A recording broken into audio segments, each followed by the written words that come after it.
Muy bien. Entonces vamos a tener la primera definición tecnológica o ingeniería de manufactura, que bueno, aquí lo dice, ¿no? Que básicamente es aplicar una serie de procesos físicos, químicos, mecánicos, etcétera, etcétera, ¿sí? Para alterar, cambiar la apariencia o cambiar las propiedades de este material inicial para hacer un producto ya sea semiterminado o un producto terminado. Y en esta parte en manufactura debemos incluir los procesos de ensamble y la mayoría de los procesos de manufactura se hace de manera secuencial. Entonces yo tengo una figura donde tengo una pieza inicial y en la cual maquinaria, herramientas, power, aunque lo conocemos como poder, la mala traducción es poder, no es poder, es potencia, power es potencia, o energía lo podemos entender ahí, labor es mano de obra, intervienen en el proceso de manufactura y una vez que entra el proceso tengo un producto completo o una parte completa, o al menos en esa parte del proceso, y en la mayoría de los, no la mayoría, prácticamente todos los procesos de manufactura, vamos a tener desperdicio, scrap o desperdicio. Y que quede muy claro, si lo vemos desde el punto de vista de control de calidad, sí existe el desperdicio, no es que sean piezas conformes o no conformes. El desperdicio se refiere como, por ejemplo, si yo estoy cortando una pieza con una cegueta, la rebaba que se genera es desperdicio, ¿no? ¿Sí? O sea, material se va a perder. Cuando yo hago una fundición, entra la fundición y siempre va a quedar lo que se conoce como en la mazarota, que es donde vacías, se va a quedar un pedazo de metal que es por donde se llena y eso va a ser un desperdicio, etcétera, etcétera, ¿sí? En plástico, en todos los procesos vamos a tener desperdicio de alguna manera. O piensen en pintura, bueno, no toda la pintura que utilizamos se va a caer sobre el producto, se va a desperdiciar algo de pintura si pierde la atmósfera. Entonces siempre tenemos desperdicio, ¿sí?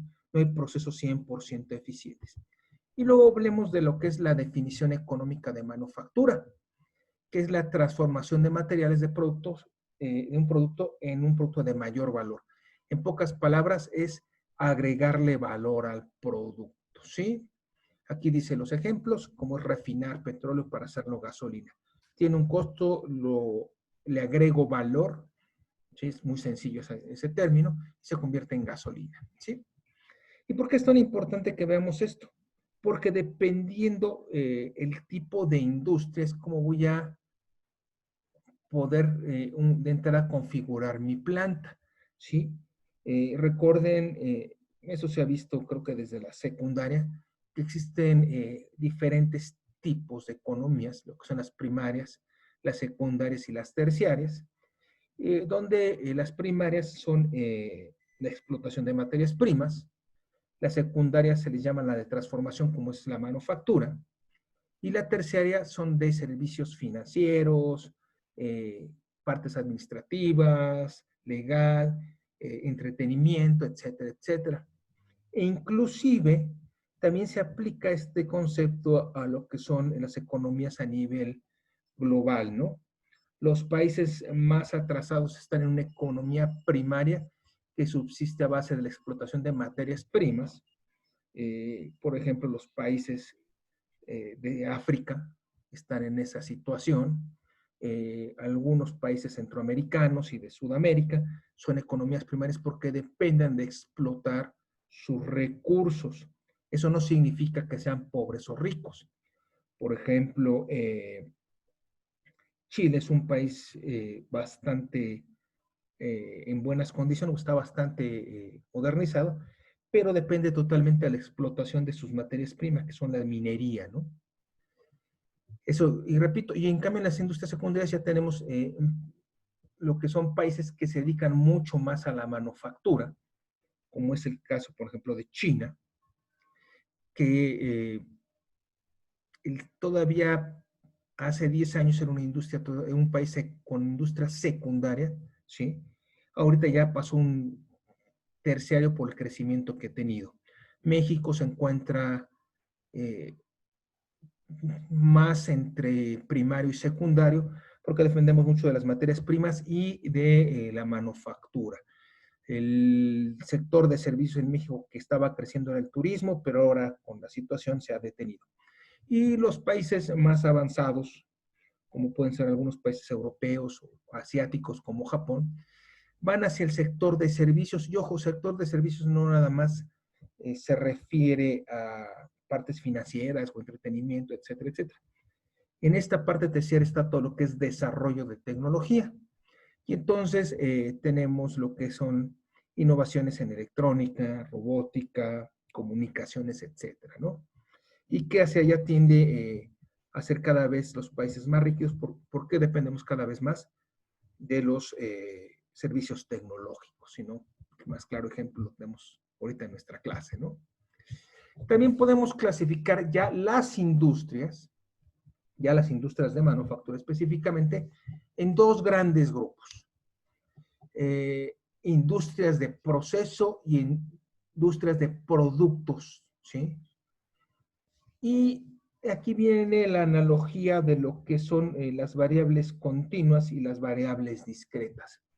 Si recuerdan en estadística, una variable continua es aquella que puede llevar un infinito número de puntos decimales, que es esto que no se termina, o cómo explicarles, son infinitas, no se pierde la continuidad. A diferencia de un producto, por ejemplo, vamos a poner un caso sencillo. Producto discreto, un producto discreto es una tostadora, ¿sí? Es un refrigerador, es un automóvil, es una moto, es un tinaco, ¿no? En cambio, cuando hablamos de industria de proceso, el proceso continuo, por ejemplo, en la generación de energía eléctrica, tú no almacenas un watt o un volt, ¿sí? Es continuo la energía. Cuando estamos hablando de una industria, por ejemplo, de alimentos o bebidas, una refresquera, sí, es cierto, tienes una botella de agua o una botella de refresco o un litro de leche, pero es el contenedor, porque en sí se está produciendo de manera constante y se está envasando de manera constante. Si hablamos de industrias como una cementera está constantemente fabricando producto y lo único que hace es que lo va empacando en diferentes modalidades. Puede ser desde que llena camiones, a que llena costales, ¿no? Igual sucede con la leche. La leche llega en pipas y hay que contenerla en algún lugar, pero realmente no es que puedas tomar un litro con las manos, ¿no? Tienes que tener un contenedor. Entonces es diferente la parte, ¿no? Y por ello también es importante cuando vemos que son industrias de proceso o de productos discretos, bueno, esta figura queda más claro, el proceso aquí es continuo, no va a parar. Aquí yo tengo unidades discretas, pero tampoco para. ¿Y a qué me refiero? Aquí, por ejemplo, yo lo que hago es tengo mi proceso continuo a lo mejor de generación de X bebida, y entonces ya lo estoy convirtiendo en botellas, ¿sí? Pero en sí no es que agarres y puedas tomar con las manos, por decir algo así, o contar, esto es un litro físicamente. Lo separas a través de un contenedor, pero no es que lo puedas decir, este es el litro. ¿Queda claro? Sí, profe. En cambio, cuando hablamos de productos discretos, ¿sí? Les decía, es una televisión, es un refrigerador, etcétera, etcétera. Y también cuando hablamos de productos discretos, hablamos de lotes, ¿sí? Ya pensando en una industria, por ejemplo, de alimentos, piensen en algo como, no sé, ¿qué se les ocurre? La leche, ¿sí? La leche tiene una fecha de caducidad y entonces esa fecha de caducidad la vamos poniendo por lotes, se van acabando esos lotes. Otro ejemplo podría ser pintura. La pintura que se hace, se tiene una base de pintura blanca y ya cuando voy a hacer pintura roja le agrego pigmentos. Se mezcla y sale ese gran tanque de pinturas de color rojo. ¿Qué tengo que hacer? Se acabó la pintura roja, tengo que limpiar mi tanque y volver a hacer la mezcla para hacer a lo mejor la pintura azul, ¿sí? Para tener varias lotes. Entonces yo voy a tener diferentes lotes. También en industria de proceso puede ser por lotes. ¿Qué sucede por lotes? Un ejemplo que me viene a la mente es, imaginen ustedes una inyectora de plástico que está aventando botellas.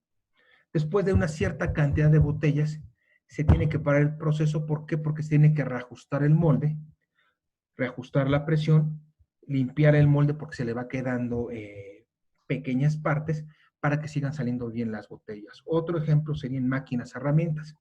Ustedes están cortando una pieza o están maquinando una pieza y llega el momento que tienen que parar la máquina para poder cambiar todo lo que es las herramientas y ajustar esta máquina porque con el constante movimiento se puede ir desajustando, se va desajustando poco a poco. Por eso tenemos lotes. ¿Hasta aquí hay alguna pregunta? No, ninguna. Perfecto.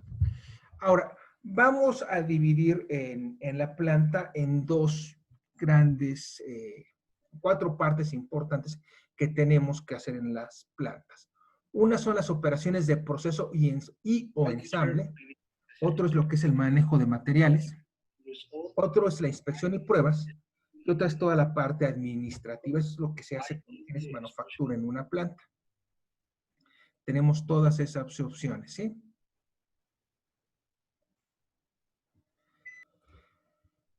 Primero que nada vamos a, recuerden, procesos de fabricación, ¿sí? Que las operaciones de proceso, estamos hablando de procesos de fabricación, ese es el nombre, ¿sí? Tenemos operaciones de solidificación, procesos de partículas, procesos de deformación y remoción de materiales. En esa forma tenemos, en general, divididos los grandes grupos, ¿sí? Cambios de forma.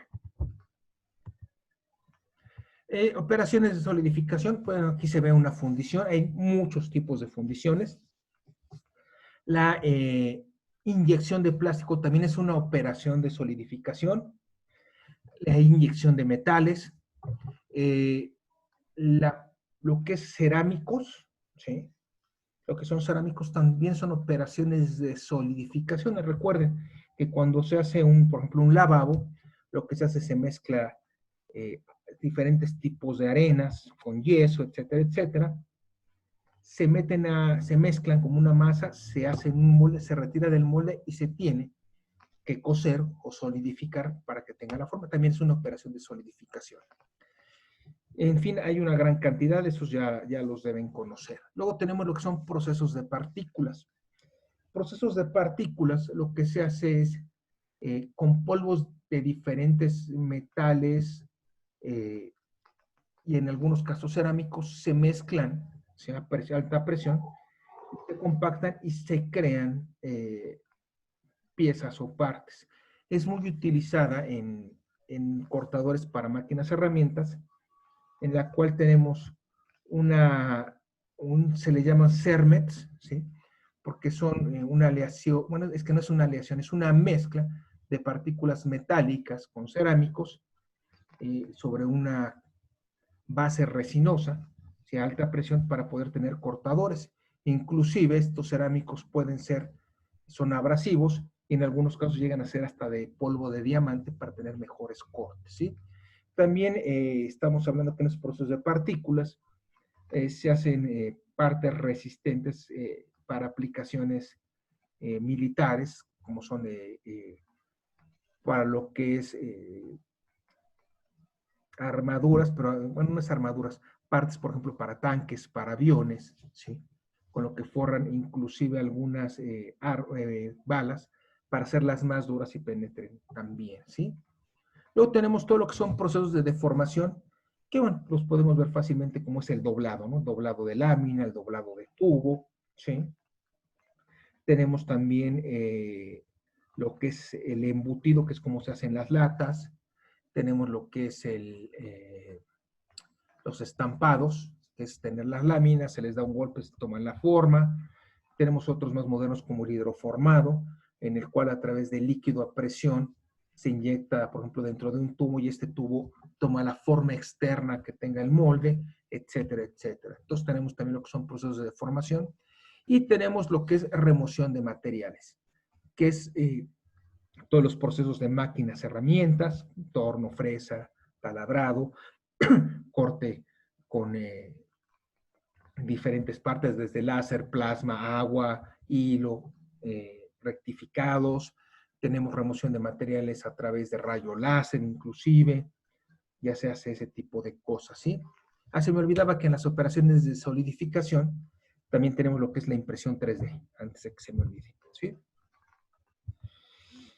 Luego tenemos operaciones de proceso de mejora de propiedades. En este caso, mejoras de propiedades, tal vez lo escucharon mucho o lo conocen. Por ejemplo, la más común es el temple de los aceros de medio carbón, el templado. Es tal vez la más clara, pero existen muchos. Está el templado, el austempering, el normalizado, el revenido, y también tenemos propiedades superficiales a través de procesos químicos como un cementado, ¿sí? Nitrurado, etcétera, etcétera, ¿sí?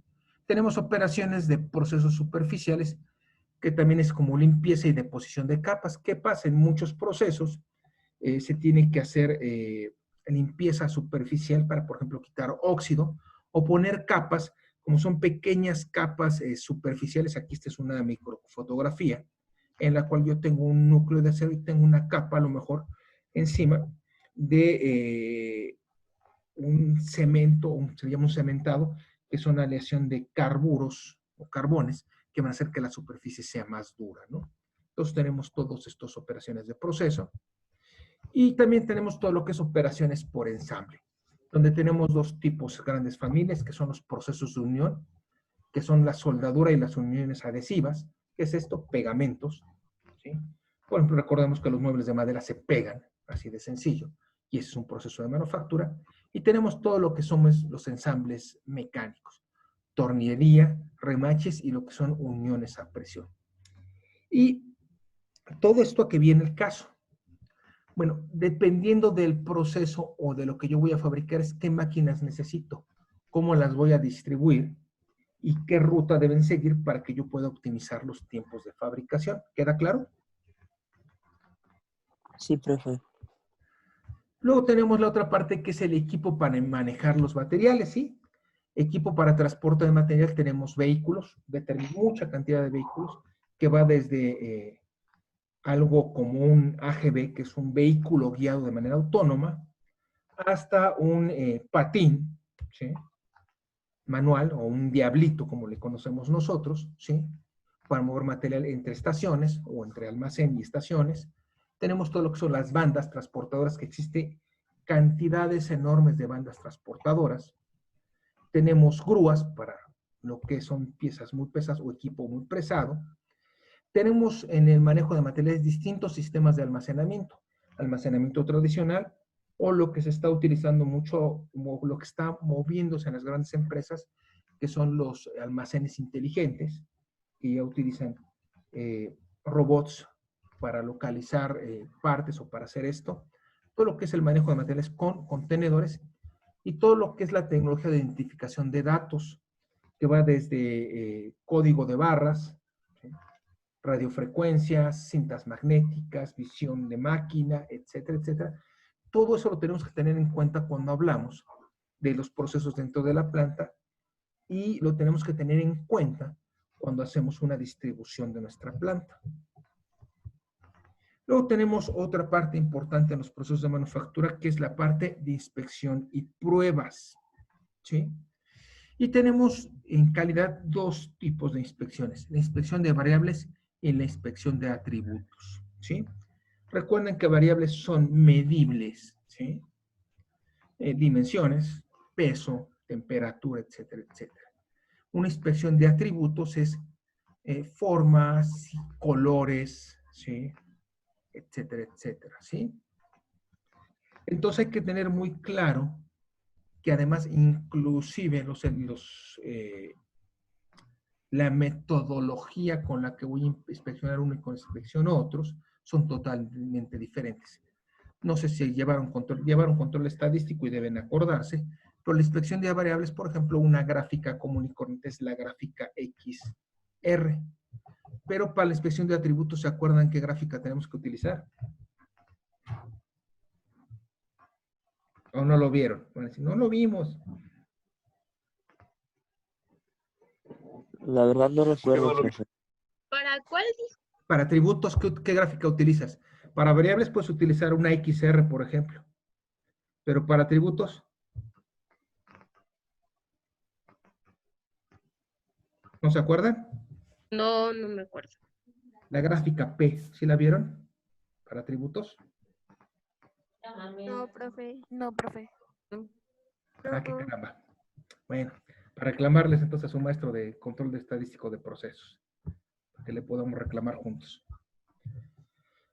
Bueno, y además de la inspección tenemos que realizar pruebas. Pruebas es someterlo a condiciones similares a la operación con la que va a estar.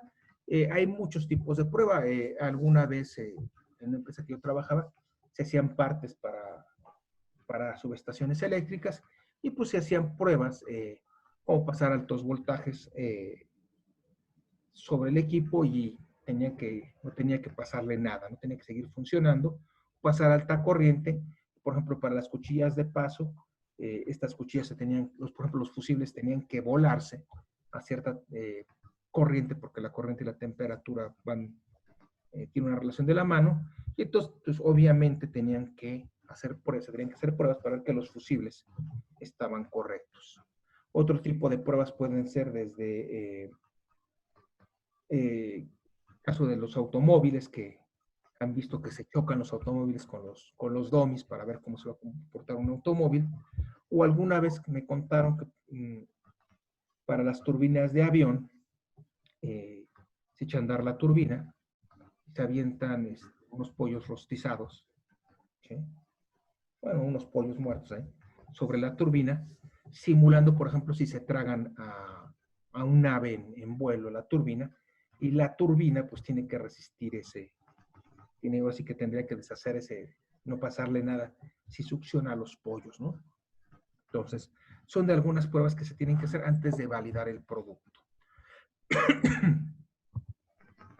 Luego tenemos toda la parte administrativa, la parte de administración y control, ¿sí? Que también tenemos que tener en cuenta cómo vamos a hacer esa administración y control. Si estamos hablando de que vamos a distribuir una planta, ¿dónde vamos a poner esas oficinas? ¿Quién va a ser responsable? Etcétera, etcétera, ¿sí? Ahora, cuando hablamos de las instalaciones ya en el caso de la producción, lo que vamos a hacer, como vamos a distribuir nuestra planta, va a depender de tres cosas: el tipo de producto, la cantidad de producto y la variedad del producto, ¿sí? Yo tengo que tener en cuenta esos tres aspectos. La cantidad del producto, bueno, aquí hay una clasificación muy ambigua, pero que es una buena métrica, en la cual hablamos de bajo volumen de 1 a 100 unidades al año, medio volumen de 100 a 10,000 unidades y alto volumen más de 10,000 partes en adelante. Me va a decir, ay, de 1 a 100 unidades. Pues imaginen ustedes, conocen todo el mundo lo que es un recipiente a presión, esos tanques gigantescos que están en las empresas, que contienen algún líquido, por ejemplo, en empresas químicas, etcétera, etcétera. Si los han visto, pues no creo que puedan hacer muchos al año, ¿no? A lo mejor tendrán un diámetro de unos 3, 4 metros, una altura depende si es vertical o horizontal, pero ponen unos 8 o 10 metros de acero, espesor de media pulgada de acero, todo soldado, bridas, válvulas, etcétera, etcétera. Entonces hacen unas cuantas al año, ¿no? En medio volumen, pues podemos hablar de algunas cosas como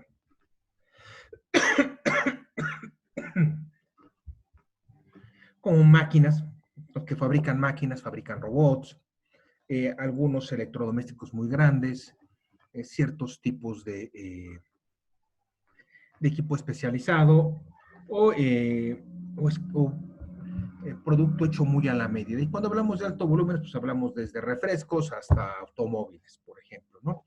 Por ejemplo, hay automóviles que son de medio volumen o inclusive hasta de bajo volumen, porque son prácticamente mandados a hacer de manera muy específica. No sé, un Ferrari cuántas unidades vendan al año, pero no creo que sean más de 10,000 al año, ¿no? Entonces son automóviles muy exclusivos y que se hacen casi bajo pedido, ¿no?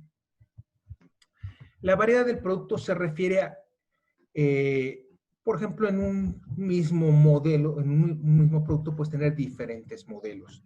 Piensen ustedes a lo mejor en un automóvil, tienes el modelo estándar, tienes el modelo de lujo y el de superlujo, ¿no? Son diferentes variedades y decimos que es suave o es dura. Cuando hablamos de suave es que hay pequeña diferencia entre partes y dura, los productos difieren notablemente. Por ejemplo, dentro de un automóvil puede haber variedad de productos, a lo mejor cambiando no nada más de color, sino a lo mejor dentro del mismo, más o menos dentro de la misma tipo, pues a uno le pongo, por ejemplo, un estéreo un poquito más bonito o cambiar asientos, etcétera, etcétera. Estamos hablando que es una variedad suave, ¿no?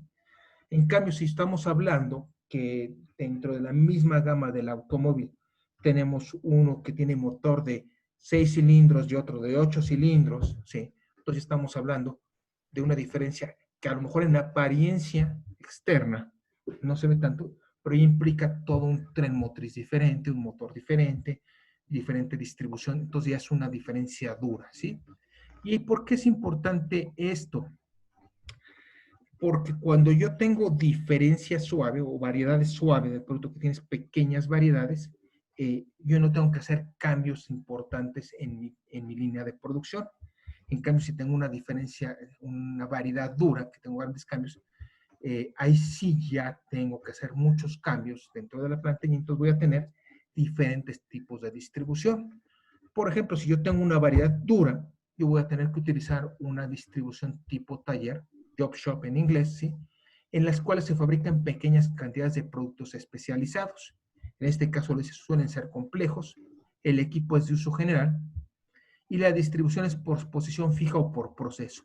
¿Qué es una distribución fija? Aquí un ejemplo, ¿no? Cuando yo hablo, por ejemplo, estoy armando un barco, una locomotora, ¿sí? Un avión, pues no voy a ir moviendo la línea, el producto a lo largo de la línea de producción. ¿Qué voy haciendo? La gente, las herramientas, las piezas van a un lugar donde yo estoy armando el producto, ¿sí? Y el producto está fijo, por eso se le llama distribución fija. Y obviamente este tipo de distribución es para hacer unos cuantos productos de manera anual, ¿no? No puedes pensar que vas a hacer 2,000 barcos o 1,000 barcos al año, ¿sí? De manera fácil, ¿no? Tendrías que tener talleres muy grandes, etcétera, etcétera, y tendrías que tener una demanda muy alta, ¿no? Entonces, este es el tipo de distribución fija. Y entonces, en este caso, por ejemplo, cuando yo distribuyo la planta, yo tengo que tener, en este caso, para mover el material, voy a tener que utilizar grúas, ¿sí? Utilizar grúas para cargar material, porque es material muy grande, producto muy grande. No voy a tener, ahora sí que en este caso, lo que hablamos de el justo a tiempo, etcétera, etcétera, está de más porque es un producto único, ¿sí? Y probablemente me lleve mucho tiempo desarrollar este proceso con gente muy especializada. En este caso, por ejemplo, yo no puedo automatizar procesos porque a lo mejor voy a hacer 2, 3, 4 barcos de este tipo y luego me va a llegar un pedido de barco, pero el barco totalmente con algunas características diferentes y entonces yo automaticé un proceso para ciertas cosas, ya no va a servir para un nuevo modelo. Entonces todo esto es más artesanal y más manual. La distribución por proceso es tal vez la más común y la que todo mundo podemos conocer, en la cual tenemos áreas específicas. Áreas específicas es si pensamos a lo mejor en una fábrica de ropa, tengo un área de corte, tengo un área a lo mejor donde se cose la ropa o se hace surcidos, otra donde se pegan botones, se pegan etiquetas, si lleva estampado, se hace la serigrafía, etc. Son áreas específicas, ¿sí? En los talleres, su nombre es un taller de máquinas y herramientas, va a tener un área de tornos, un área de fresas, ¿sí? Un área de taladro, de soldadura, están separados por áreas, ¿sí? Y el trabajador se especializa en un tipo de máquina específicamente. Ese es un tipo de distribución por proceso. Esto es muy común cuando son baja producción o se produce por lotes, ¿sí? Cuando hablamos de volúmenes medios de producción, también se hace la distribución tipo taller, ¿sí? Pero ¿qué sucede?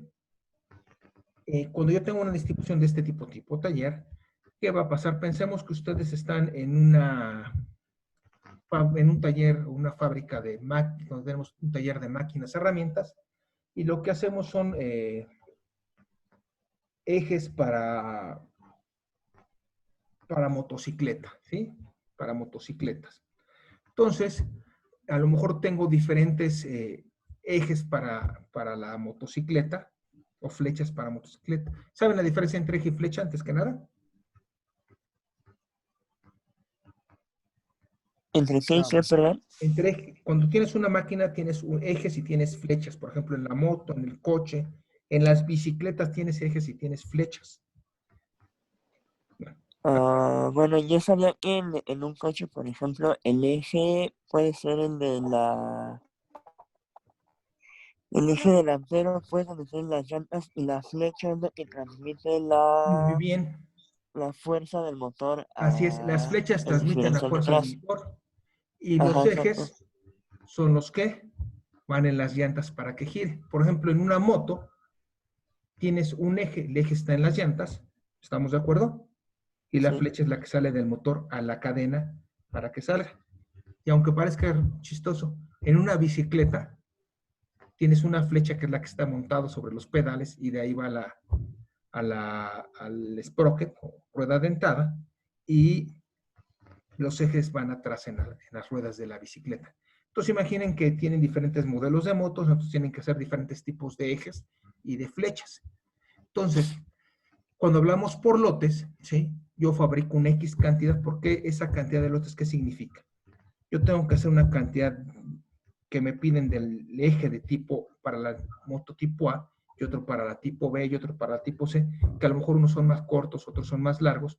¿Por qué? Porque imaginen que pues un eje de una moto normal es diferente a una motoneta que es más pequeñita, ¿sí? O si estamos hablando de una cuatrimoto, un eje es mucho más grande. Entonces, por eso fabricamos por lotes. Entonces, entre cada modelo existe un tiempo de arranque. ¿Qué es eso? Ah, bueno, no es lo mismo montar un ejecito a lo mejor de 120 milímetros, ¿sí? A montar un eje de una cuatrimoto que a lo mejor es de casi 1 metro, ¿no? Entonces yo tengo que hacer montajes distintos. A lo mejor voy a necesitar herramientas distintas y también voy a necesitar instrumentos de medición que son distintos. ¿Estamos bien? Sí. Profe, una pregunta. Dime. ¿La presentación la va a subir a Neo? Sí, ¿no Ah, está? ok. Ya está. Para dársela a una compañera porque me comentó que le está fallando el internet. Sí, está. De todos modos, ahorita les pongo la liga al canal de YouTube para que en cuanto se acabe lo subo a YouTube. ¿Ok? Ok, gracias. No de qué. Ahora, si yo tengo volúmenes medios de producción, y no estoy hablando de modelos, digamos, tengo un taller de uso general, un taller de máquinas, herramientas de uso general, puede ser que ahorita me manden a hacer un molde para Tupperwares, ¿sí? Y la próxima semana me llegue que no voy a hacer un molde para Tupperwares, sino voy a hacer moldes, no un molde, ahora voy a hacer una pieza, un soporte para X producto, ¿no? O un taller de soldado. Entonces, en cualquiera de estos puedo tener diferencias notables entre los productos y diferentes tiempos de arranque, ¿sí? Ahora, si yo voy a fabricar productos similares, ¿qué es esto? Si yo nada más voy a hacer en mi fábrica, voy a hacer ejes, entonces lo que se sugiere es cambiar a lo que se conoce como células de manufactura, en las cuales yo agrupo las máquinas dependiendo de la secuencia que va a estar haciendo. Y por ejemplo, si yo tengo 3 tipos de ejes, en lugar de tener un área donde tengo los tornos y en otro las rectificadoras y en otro la cortadora o lo que se vaya a hacer después en el eje, en una misma área secuencialmente aquí tengo la cortadora, luego sigue el torno 1, el torno 2 por decir algo, la rectificadora y luego se metería a un tratamiento térmico, ¿no?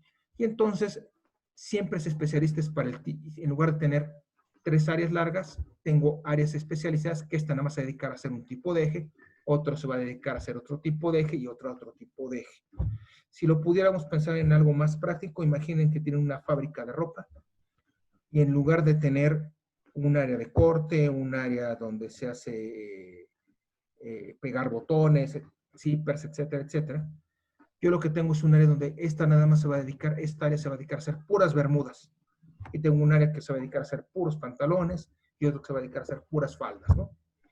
Y en lugar de que estar cambiando entre trabajos, esto solo se especializa en un tipo exclusivo de producto. ¿Qué sucede? Si yo hablo de células de manufactura, eso implicaría que mi producción es una producción constante a lo largo de mucho tiempo. Yo no voy a mover y especializar a la gente si mi producción va a estar variando a lo largo del tiempo. Ese es el otro tipo de distribución que se tiene. Y para altos volúmenes de producción, bueno, tenemos lo que son las líneas de producción, ¿sí? Tal cual. Ahí se utiliza una banda transportadora, máquinas, podemos tener personas, podemos tener máquinas que van haciendo cada una parte del proceso, que puede ser desde ensambles o pueden ser lo que es operaciones secuenciales, ¿sí? Y por supuesto que en todos estos casos podemos tener mezclas dentro de la planta. Una industria automotriz, una armadora, tiene una línea de producción de este tipo, altos volúmenes. Sin embargo, tiene mezclado líneas de producción manuales con líneas de producción automatizadas, ¿sí?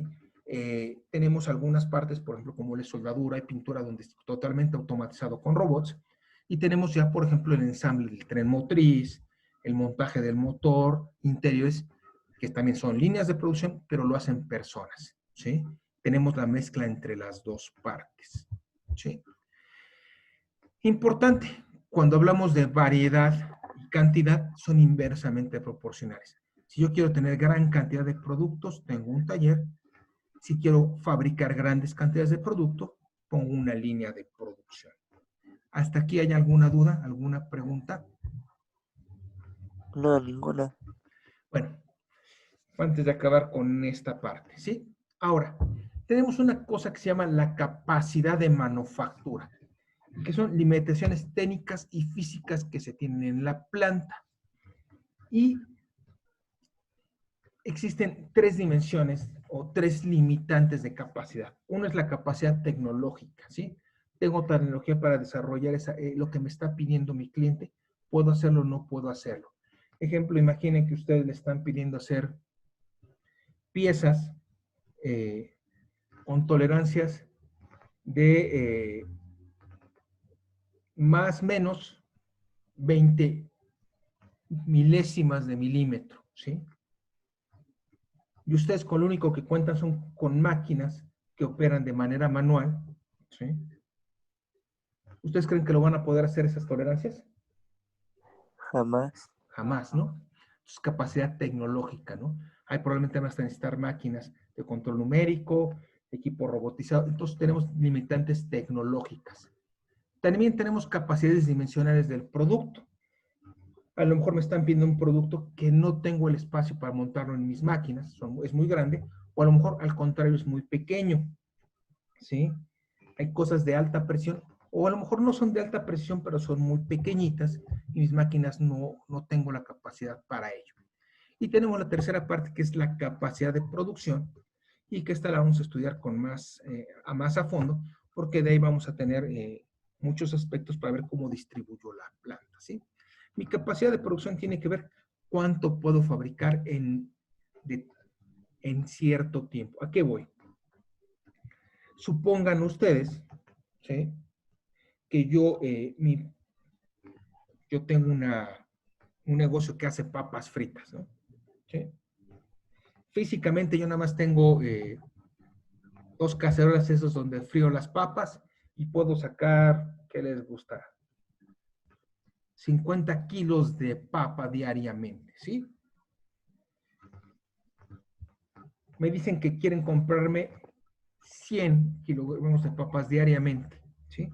Entonces yo tendría que comprar otras 2 cacerolas, pero no tengo el espacio físico para hacerlo. Ya no tendría espacio para meterlo. Ahí ya no tendría yo capacidad de producción, porque mi espacio físico no me permite eso. Y tampoco es agarrar y decir, pues cámbiate a un lugar más grande. Espérame, ¿cuánto tiempo me van a estar pidiendo estos 100 kilos? ¿Durante cuánto tiempo? ¿Va a alcanzar ese tiempo para que yo recupere la inversión que es mudarme a otro lugar? Entonces, esto tiene que ver también con la capacidad de producción. Y hay muchos aspectos que luego no se toman en cuenta. Aspectos como la eficiencia del proceso. Existe siempre una probabilidad de que una máquina se descomponga o varias máquinas se descompongan. ¿Sí? También dependemos de quién, de proveedores. ¿Sí? Y también dependemos, por supuesto, del proceso en sí. ¿Qué es esto? Cantidad de piezas rechazadas o que hay que retrabajarlas. ¿Sí? Entonces, todos esos cálculos se tienen que hacer para ver cuál es la capacidad teórica de una planta y también cuál es la capacidad real. Yo puedo decir, yo puedo fabricar 100 kilogramos de papas diariamente. ¿Qué hago? Pues en lugar de trabajar un turno, trabajo 2 turnos o 3 turnos. Uno, la gente se va a vas a poder contratar gente para el otro turno. Y si hablamos de una planta ya grande, si hay en serio una planta, es decir, pues hago un tercer turno para que trabajen. Hacer el tercer turno no nada más es contratar a estas personas, tienes que contratar supervisores, tienes que contratar vigilancia, comedor, vas a tener que ofrecer otros servicios para ese tercer turno. Entonces no es nada más así de lo abro y ya. Entonces, implican mucho las capacidades de producción. Hasta aquí, ¿dudas, preguntas? No, profe, ninguna. No, profe. Entonces vamos a hacer algo rápido, que dicen que no está en la plataforma, dicen, esta presentación. No la vi, profe. Por eso Ok, le dame un preguntaba si le segundito. iba a subir. Ahorita, entonces dame un segundito, de una vez para que la suba en este momento. Parcial 1, unidad 1, en recursos. Ahorita la añadimos.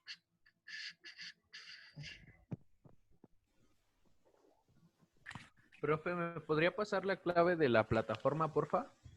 Es que ya no hay claves en la plataforma. Como cambiaron y ahora es una plataforma institucional, ¿sí?